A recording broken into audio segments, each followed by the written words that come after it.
Missing is all that's going on there. Now, Donna, you got quite the vent today. It sounds like what's going on with you. Well, I wanted to voice my opinion on something that's been bothering me for a really long time. Okay. I tried writing the newspaper and contacting TV stations, but nobody seems to want to stay with this. So that's why I'm calling you guys. What's the issue? Well, over the past few years, I've been involved in 3 separate car accidents involving deer. Mm-hmm. With the population and everything.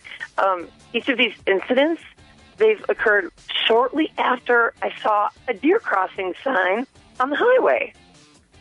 Well, my frustration is that Minnesota and North Dakota Departments of Transportation would allow these deer crossings to be in such high traffic areas.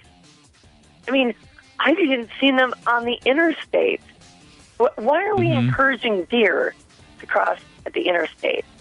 I don't get it. That's such a high traffic area.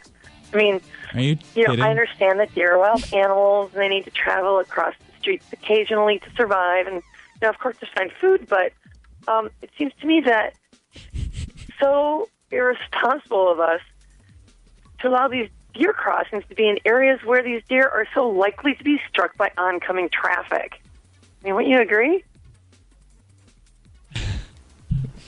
I mean, it's just, I mean, you think they would put deer crossings maybe, in, smaller towns, maybe during at a school crossing. It would be a safer place for them to cross. Wait. Put the deer crossing sign. Deer crossings aren't telling deer that it's safe to cross there. It's just more of like an alert for drivers so they know it's like a high deer population.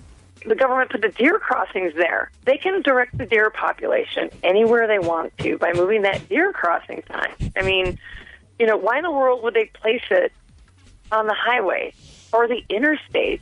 I mean, God, there are so many other places I can think of than putting the deer crossing signs on busy highways and interstates. You seem to be under the misunderstanding that the deer are somehow attracted to the deer crossing sign. Well, yeah, the deer crossing sign is there to allow the deer to know that's where they need to cross. Right. And all these car accidents you had involved a deer after you'd saw a deer crossing sign. Exactly.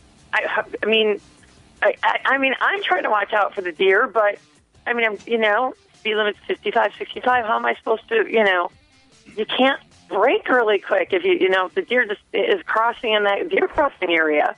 So you'd like to see these signs move somewhere safer? Right. If we can move them, don't put deer crossing signs on the interstate or freeways. Put them in lower traffic areas. Somewhere where the speed limit's, a lot slower. Maybe small towns. I don't know. I think school crossings is a good idea. Well, listen, we will. You say you've tried to contact quite a few people about this. Right, yeah. I wrote at least 3 or 4 letters. And we will spread the word, okay? We will try to kind of help you raise some awareness for this issue, okay? Oh, thank you. We need to move those deer crossing signs. We appreciate your comment this morning. All right, thanks. Bye. 237 hits. You can text 49330.